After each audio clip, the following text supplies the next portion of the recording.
Let's have a quick look at how to set the amp up with the guitar. So first things first, the lead you've got, they're always a standard size, standard design of lead. It doesn't matter which end goes into the guitar and which end into the amp. So plug the guitar in.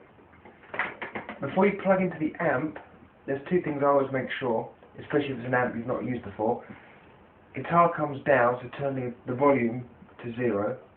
And also, there's a couple of dials on the guitar called volume, and you might have gain. So both of those need to be at 0. And then you can plug into the input. Some amps, like this one, have headphones, so make sure you're not plugging into there, because not much will happen.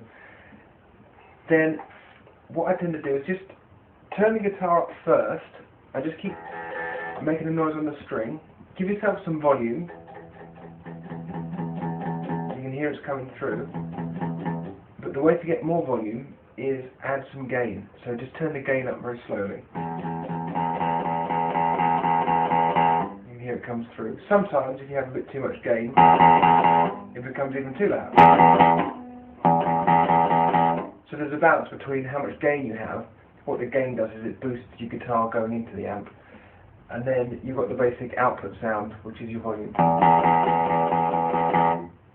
The other dials we have on the guitar, on the amp, we've got treble, middle and bass. Again, your amp might not have these, it might be even easier, it might just have volume and tone. So I've chosen this amp because it's got probably most of the things you're likely to come in contact with, even if you get one of the bigger, even more professional amps. So we've got gain and volume, that's dealt with. The treble, what treble does is it adds like a clarity and a cut to the sound. In other words, if I show you complete treble, and then here's no treble, you can hear it really brightens the sound. Mid's quite an unusual sound. It's quite a nasally kind of sound, but there's a lot of volume in mid. So you might be tempted to take the mid away because it sounds a lot smoother, but you'll also compromise a lot of volume and punch, especially if you're going to play the band. You don't want to underestimate the mid.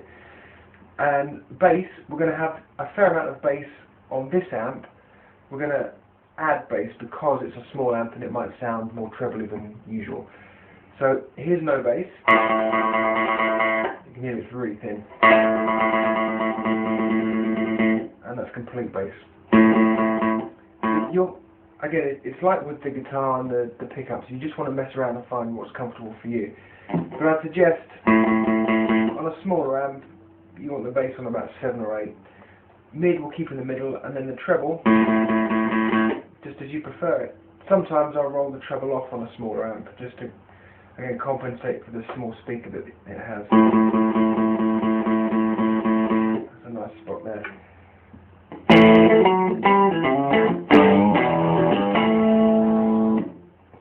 If you want overdrive or distortion, that's held in the gain pot. So let's turn the volume right down. It's a safety thing for our ears because the gain will just boost it so much. So let's turn the gain completely up to 10 just to get a real flavour for what it does. Without the volume you won't hear anything. So let's slowly pull the volume in. And I'm already on 2 of 10 from the dial, and you can hear how much louder the gain's making it.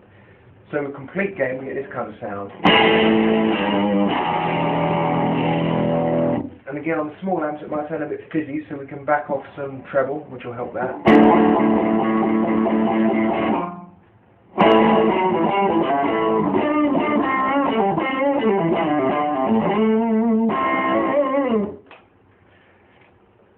This amp has a boost button, and what that does is it adds even more gain if you want to go from an overdrive to a full-on distortion.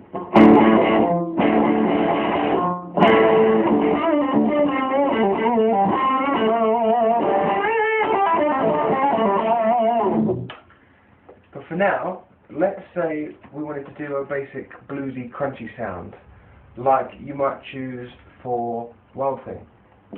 Let's have enough volume that we can hear ourselves, and we're just going to take the gain to about halfway so it crunches rather than fizzes.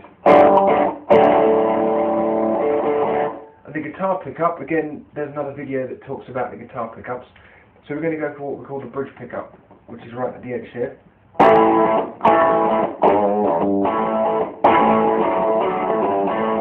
So for something like Wild Thing, you'd get this.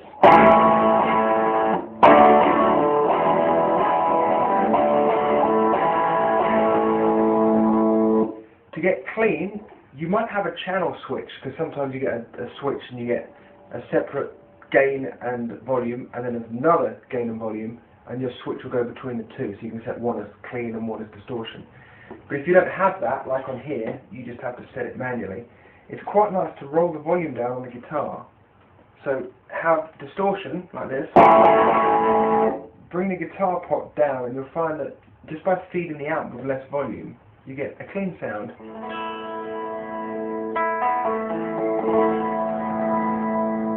So you can go from some quite smooth sounds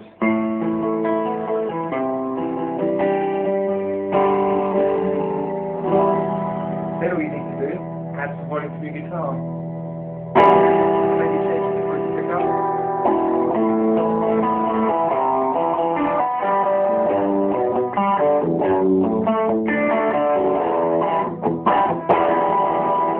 Just a quick switch, we're back.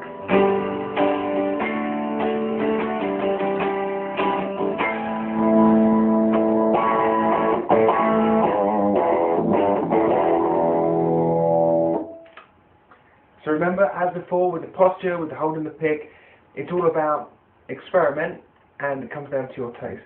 So hopefully I've given you enough about the basic amp setup that you'll understand what the dials do, and go and have fun. And meet me on the other clips and we'll talk about some effects and some pickups, and make sure you've understood how to hold the guitar too.